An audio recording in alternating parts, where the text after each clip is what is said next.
Hello friends, यशर Sharma academy में आप लोगों का स्वागत है। तो हम लोग पढ़ रहे थे उच्च न्यायालय के न्यायाधीश के बारे में, जो कि 214 से कहाँ तक है, 231 तक, भाग 6 में। ठीक है, तो इसका मूल की बात करें, मूल या आरंभिक क्षेत्राधिकार का, उच्च न्यायालय के आरंभिक क्षेत्राधिकार क्या है, तो इसका अर्थ होता है कोई उच्च न्यायालय प्रथम दृष्टया विवादों की सुनवाई अपील के माध्यम से नहीं करता। निम्नलिखित मामलों इसकी मूल अधिकारिता के अंतर्गत आते हैं। मूल अधिकारों को लागू करना मतलब अनुच्छेद 226 के तहत संविधान की व्याख्या से जुड़े मामलों को अधीनस्थ न्यायालय से हस्तांतरित करने का आदेश देना, वसीयत, विवाह, तलाक, कंपनी कानून और न्यायालय को अवमानना से जुड़े मामले के लिए। 4 संसद और राज्य विधानमंडल के सदस्यों के चुनाव से संबंधित विवाद। और 5वां राजस्व मामले या राजस्व संग्रह में आदेशित किए गए कार्यों के संबंध में। रिट के क्षेत्राधिकार की बात करें तो अनुच्छेद 226 उच्च न्यायालय को मूल अधिकारों के साथ साथ जो होता है सामान्य कानूनी अधिकारों को लागू करने के लिए बंदी, प्रत्यक्षीकरण, प्रमादेश, उत्प्रेषण, प्रतिषेध और अधिकार परीक्षा रिट जारी करने का अधिकार देता है। इस प्रकार उच्च न्यायालय की रिट क्षेत्राधिकार उच्चतम न्यायालय की तुलना में व्यापक हो जाता है। ठीक है, चंद्र कुमार मामले में उच्चतम न्यायालय ने फैसला सुनाया था कि रिट का क्षेत्राधिकार मूल ढांचे का हिस्सा है। ठीक है, कौन से केस में, तो चंद्र कुमार मामले में। ठीक है, अपीली क्षेत्राधिकार की बात करें तो उच्च न्यायालय उसे क्षेत्राधिकार में आने वाले अन्य मतलब अधीनस्थ न्यायालय के निर्णयों के विरुद्ध अपीली की सुनवाई करता है।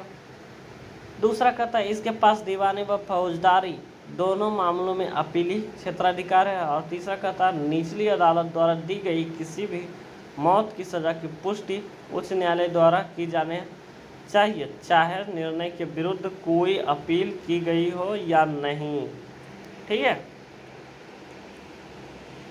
अगले बात करते हैं उच्च न्यायालय की शक्तियों के बारे में।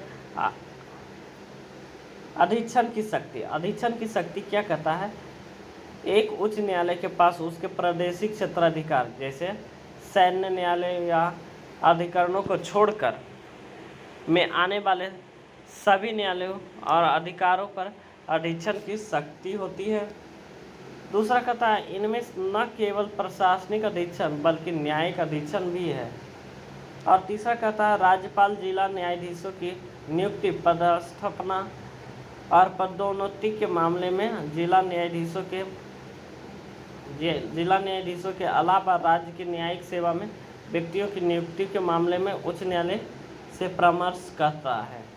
ठीक है, फिर अगर हाई कोर्ट की अभिलेख न्यायालय के रूप में अगर उनकी शक्ति की देखें तो अभिलेख न्यायालय के रूप में एक उच्च न्यायालय के पास 2 शक्तियां हैं। पहला तो ये उच्च न्यायालय के निर्णयों, कार्रवाइयों और कार्य के अस्थायी स्मृति एवं साक्ष्य के लिए दर्ज किए जाते हैं।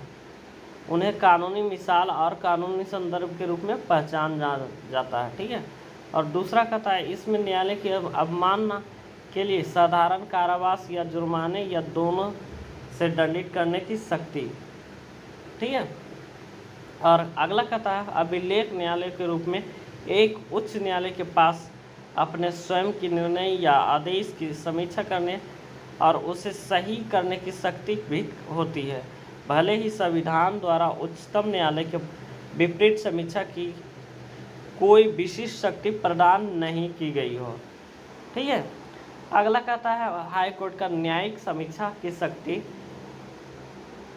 तो उच्च न्यायालय को केंद्र और राज्य सरकार दोनों के विधायी और कार्यकारी आदेशों की संवैधानिकता की जांच करने की शक्ति। अगला कहता है अनुच्छेद 13 और 226 उच्च न्यायालयों को यह शक्ति प्रदान कर सकते हैं। नोट, की अगर बात करें, वाक्यांश न्यायिक समीक्षा को संविधान में उल्लेख नहीं है। जो न्यायिक समीक्षा है संविधान में उल्लेख नहीं है। एक विधायी कार्यकारी संवैधानिक वैधता को निम्नलिखित 3 आधारों पर उच्च न्यायालय में चुनौती दी जा सकती है। पहला तो ये कि यह मौलिक अधिकार का उल्लंघन करता है। दूसरा, उसे उस प्राधिकरण की क्षमता से बाहर है जिसने इसे बनाया है, ठीक है। और तीसरा, यह संवैधानिक प्रावधानों के प्रतिकूल है, ठीक है। अधीनस्थ न्यायालय, ठीक है। अब अधीनस्थ न्यायालय की बात करते हैं। तो संरचना और न्यायिक क्षेत्र। उच्च न्यायालय में क्या क्या, जिला एवं सत्र न्यायालय और महानगरीय क्षेत्रों में, ठीक है। जिला न्यायालय में क्या होता है, दीवानी, अधीनस्थ, प्रांतीय और फौजदारी। तो दीवानी में मुंसिफ न्यायालय और न्याय पंचायत होता है। फौजदारी में मुख्य दंडाधिकारी और पंचायत।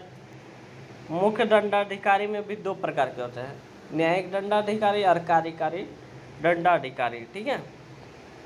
और महानगरीय क्षेत्रों में देखें तो मेट्रोपॉलिटन मजिस्ट्रेट कोर्ट होता है, शहरी एवं दीवानी सत्र न्यायालय होता है, प्रेसिडेंसी लघु न्यायालय होता है, ठीक है। तो जिला या सत्र न्यायाधीश की अगर बात करते हैं, ठीक है, तो जिला में सर्वोच्च न्यायिक प्राधिकरण होते हैं।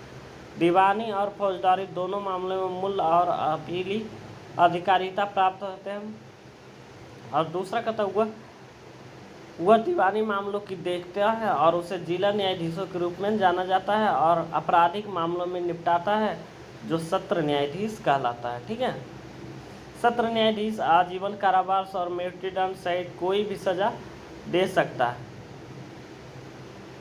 मृत्युदंड के लिए उच्च न्यायालय से पुष्टि करने की आवश्यकता होती है, ठीक है। अधीनस्थ न्यायाधीश। अधीनस्थ न्यायाधीश क्या होता है, तो असीमित आर्थिक क्षेत्राधिकार तथा मुंसिफ न्यायाधीशों से अपील सुनना।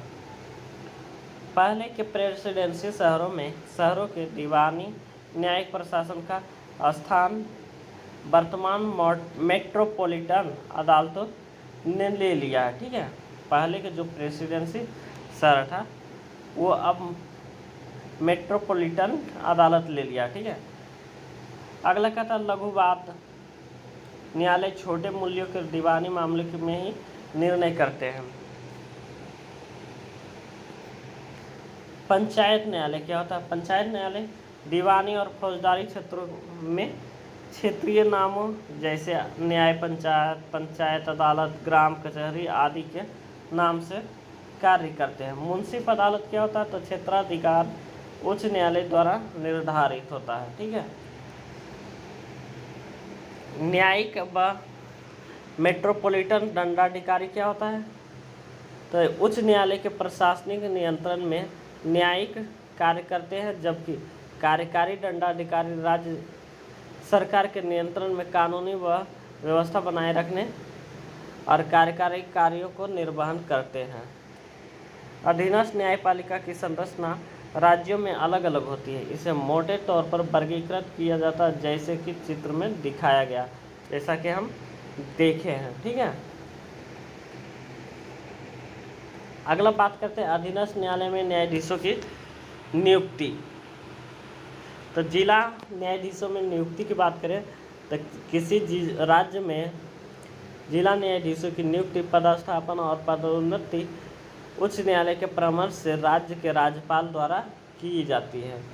और जिला न्यायाधीशों के रूप में नियुक्ति के लिए योग्यता क्या होती है, तो वह पहले से ही केंद्र या राज्य सरकार की सेवा में नहीं होना चाहिए, उसे 7 वर्ष तक वकील या अधिवक्ता होना चाहिए। तीसरा, उसकी नियुक्ति के लिए उच्च न्यायालय द्वारा सिफारिश की जानी चाहिए। और अगला जो है अन्य न्यायाधीशों की नियुक्ति, तो राज्य की न्यायिक सेवा में व्यक्तियों की नियुक्ति राज्य के राज्यपाल द्वारा राज्य लोक सेवा आयोग द्वारा और उच्च न्यायालय के परामर्श के बाद की जाती है। ठीक है, यानी पीसीएस और राज्यपाल द्वारा। ठीक है, ठीक है फ्रेंड्स, तो आज हम लोग यहीं पर रहने देते हैं। अगला हम चैप्टर स्टार्ट करेंगे क्या, न्यायपालिका 3, मतलब उसमें क्या क्या पढ़ना होता है, तो अधिकरण, ग्राम न्यायालय, लोक अदालत और अन्य वैकल्पिक विवाद तंत्र क्या क्या है। ठीक है, तो हम लोग आज यहीं समाप्त करते हैं। हमारे चैनल को लाइक, सब्सक्राइब और कमेंट करें कि इस टॉपिक से कितने सारे क्वेश्चन पूछे गए हैं। ठीक है।